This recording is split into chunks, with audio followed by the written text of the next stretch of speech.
দেখো 8 নাম্বার অঙ্কটা এখন সেই 8 নাম্বারটা কি বলছে, শ্রেণী আর পরিসংখ্যা দেওয়া আছে, আর এইখানের শ্রেণীর সীমাটা দেখো, শ্রেণীর সীমা দেওয়া আছে,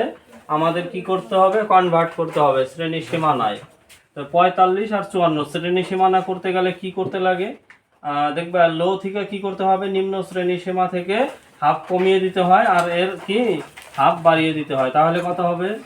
44.5 থেকে 54.5,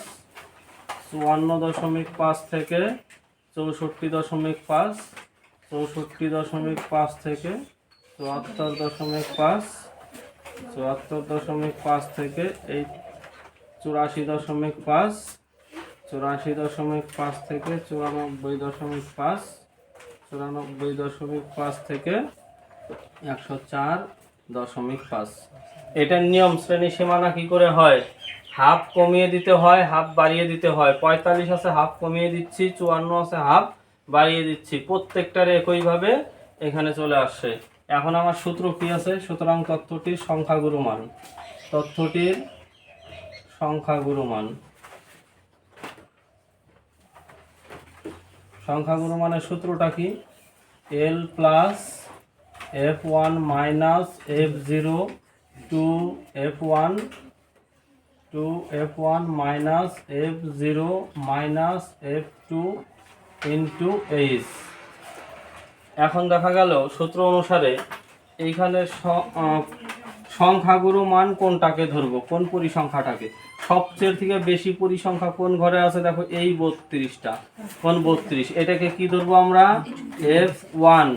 তার উপরেরটাকে ধরে F0, তারপরেরটাকে ধরে F2, সিরিয়াল বাই দেখো 1, তার উপরে 0, তারপরে হচ্ছে 2, আর এখানেই L মানে লোয়ার লিমিট, যে ঘরটা F1 সেই ঘরের মানে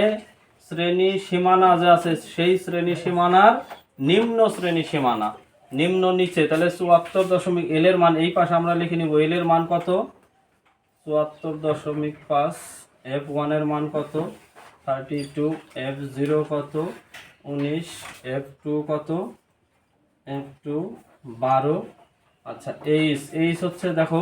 প্রত্যেকটার ইন্টারভ্যাল, এইখান থেকে দূরত্ব কত, 75 থেকে 84, কত ঘর হয় 10 ঘর,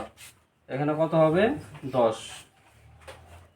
এখন এর মান বসিয়ে দিব, এখানে মান বসালেই অঙ্ক হয়ে যাবে, কিন্তু ধরার নিয়মটা সবচেয়ে থেকে, তাহলে সুতরাং সর্বাধিক পরিসংখ্যা কত সেটা আমরা লিখে নিব একটু, সর্বাধিক পরিসংখ্যা কত আছে 32, সেই শ্রেণীটা কত আছে, সেই শ্রেণীর সীমানা যদি ধরি, সেই শ্রেণীর সীমা বা সীমানা কত আছে 74.5 থেকে শুরু করে কত 84.5, এটা। আচ্ছা এল এর মান 74.5 প্লাস F1 এর মান কত আছে 32 মাইনাস F0 কত আছে 19, 2 F1 এর মান 32 মাইনাস F0 19 মাইনাস F2 কত আছে 12 ইন্টু এইচ এর মান কত 10, 74.5 প্লাস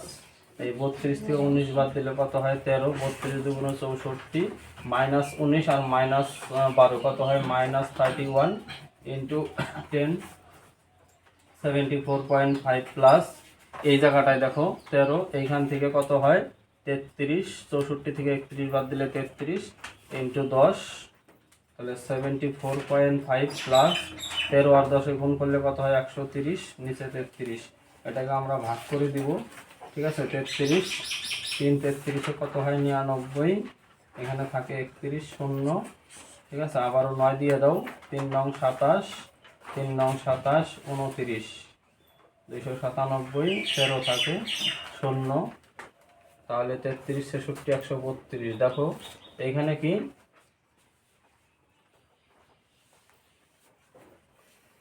ও এইখানে তো দেখো কত আছে 31, এই দশমিক এখানে বসতো, শূন্য নিয়েছি দশমিকের জন্য,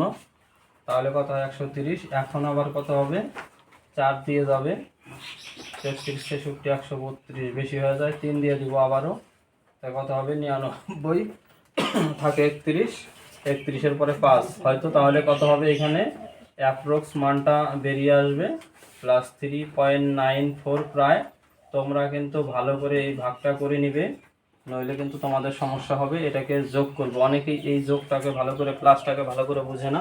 দেখো এখানে আমি রাফ করে দিচ্ছি 74.5 আর 3.94 এই দশমিকের ঘরগুলো কিন্তু একদম সোজাসুজি থাকবে, ওপরে কিন্তু কোনো কিছু নাই, মানে শূন্য হবে। 4 9 5 14 হাতে 1 3 4 7 1 8